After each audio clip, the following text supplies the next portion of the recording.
Flashback. Hello दोस्तों, नमस्कार दोस्तों। एक बार फिर से खोल लिया है ग्रोक AI 3। जी हाँ दोस्तों, आज हमने ग्रोक से कुछ ऐसा प्रश्न पूछा है जिसका जवाब हर कोई जानना चाहता है, हर कोई समझना चाहता है कि आखिर 2027 के यूपी चुनाव में क्या होने वाला है। मायावती जी क्यों फ्रंट पे आके चुनाव नहीं लड़ रही है, उनकी पार्टी दिन प्रतिदिन कमज़ोर क्यों होती जा रही है, उनका वोटर उनकी पार्टी से क्यों बिखरता जा रहा है।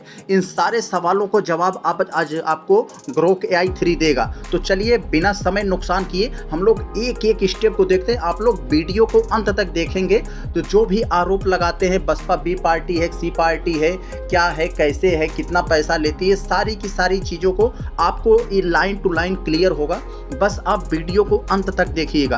तो देखें यहाँ पर इन्होंने इंट्रोडक्शन, पहले हमारे सवाल का एक छोटा सा इंट्रोडक्शन दे दिया है। तो आप पहले इंट्रोडक्शन के देखिए, उसके बाद हम हर एक चीज़ों को स्टेप बाय स्टेप समझते हैं। देखिए इन्होंने लिखा है इंट्रोडक्शन में, मायावती जी की पार्टी BSP उत्तर प्रदेश में अपनी कमजोरी के कई कारणों से गुजर रही है। यह एक जटिल प्रक्रिया है जिसमें राजनीतिक, सामाजिक और संगठनात्मक कारक शामिल है। नीचे दिए गए प्रमुख कारणों को समझाया गया है। तो चले हम लोग देखते हैं यहाँ पर उन्होंने आगे क्या बोला है। समझ रहे हो आप समझ रहे हो। यहाँ पर देखिए पहले स्टेप में उन्होंने नेतृत्व शैली और केंद्रीकरण का दिया है कारण। तो देखें इसमें क्या लिखा है उन्होंने, मायावती जी की नेतृत्व शैली अत्यधिक केंद्रीकृत रही है। उन्होंने पार्टी के बड़े बड़े फैसले खुद लिए जिससे अन्य नेताओं को भी आगे बढ़ाने का मौका कम मिला। इससे पार्टी दूसरी पंक्ति के नेतृत्व विकसित नहीं हो सका। उदाहरण के लिए उनके भतीजे आकाश आनंद को पहले महत्वपूर्ण जिम्मेदारी दी गई, फिर हटाया गया और बाद में फिर से बाहर कर दिया गया, जिससे संगठन में अनस्टेबिलिटी आ गई, अस्थिरता बढ़ गई। आगे देखिए उन्होंने दूसरा स्टेप में क्या लिखा है, बहुत बढ़िया देखते रहें आप लोग, एक भी स्टेप को छोड़िएगा नहीं, सारी की सारी चीज़ों आपको क्लियर हो जाएगा, दूध का दूध और पानी का पानी। तो देखें दूसरे में लिखा है वोट बैंक का छिटकना। भाई वोट बैंक कैसे छिटक गया और कहाँ के चला गया छिटक कर। तो बसपा की नींव दलित वोटर खासकर जाटव समुदाय पर टिकी हुई थी। हालांकि समय के साथ अन्य जातियों समुदायों जैसे मुस्लिम और OBC को जोड़ने की कोशिश किया गया, लेकिन यह राजनीतिक पूरी तरीके से सफल नहीं हुई थी। 2007 में सोशल इंजीनियरिंग के जरिए यानी दलित ब्राह्मण मुस्लिम गठजोड़ करके पूर्ण बहुमत बना लिया था, पर बाद के चुनाव में यह फार्मूला कमज़ोर पड़ गया। 2024 के लोकसभा चुनाव में बसपा का वोट शेयर मात्र 19.2% यानी 19.2% से घटकर, जो कि एक समय में टॉप पर इतना रहा, उससे घटकर 9.3% हो गया और कोई भी सीट नहीं मिली, जो वोट बैंक के खिसकने का प्रमाण है। आगे देखते हैं इन्होंने तीसरे स्टेप में क्या बोला है। तीसरे स्टेप में दोस्तों इन्होंने जो हेडिंग दिया है, आंतरिक कलह और राजनेताओं का नेताओं का पलायन। क्या लिखा है इसमें, बसपा से कई बड़े नेता जैसे स्वामी प्रसाद मौर्य, नसीमुद्दीन सिद्दीकी, बाबू सिंह कुशवाहा समय समय पर पार्टी छोड़कर चले गए। मायावती जी ने महत्वाकांक्षी नेताओं को बाहर करने की नीति अपनाई, जिससे संगठन कमज़ोर हुआ।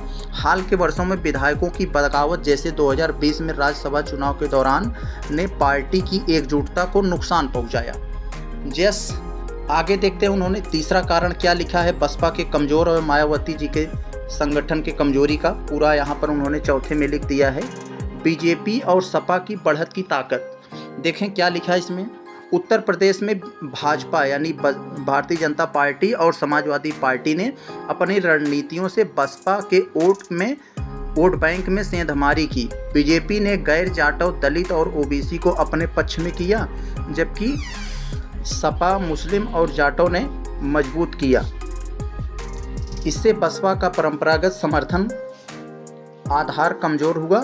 कुछ लोग यह भी मानते हैं कि मायावती जी ने बीजेपी की बी टीम है के रूप में देखा जाने लगा, जिससे उनकी विश्वसनीयता घट गई। आगे देखते हैं हम लोग पांचवें स्टेप में क्या है यहाँ पर। तो पांचवें स्टेप में जो इन्होंने लिखा है, सामाजिक बदलाव और युवा वोटरों से दूरी। आज के युवा मतदाता विकास, रोजगार और आर्थिक मुद्दों को प्राथमिकता देते हैं, जबकि बसपा की फोकस मुख्य रूप से सामाजिक न्याय और दलित पहचान पर ही रहा। स्वास्थ्य, शिक्षा और बुनियादी ढांचे जैसे क्षेत्रों में ठोस नीतियों के अभाव ने पार्टी को आधुनिक चुनौतियों से निपटने में कमज़ोर दिखाया। आगे देखते हैं हम लोग क्या है छठवें स्टेप में। देखें अंत तक, आप जब तक कंक्लूजन न आए तब तक आप देखते रहें। देखें क्या है यहाँ पर 6वें वाले में, चुनावी रणनीति में बदलाव का अभाव। यहाँ पर है मायावती जी ने हाल के वर्षों में गठबंधन और अकेले लड़ने की रणनीति में बार बार बदलाव किया, लेकिन यह फैसले कारगर नहीं रहे। 19 के चुनाव में सपा के साथ गठबंधन से 10 सीटें मिली, लेकिन 2024 में अकेले लड़ने के फैसले को नुकसानदेह साबित हुआ।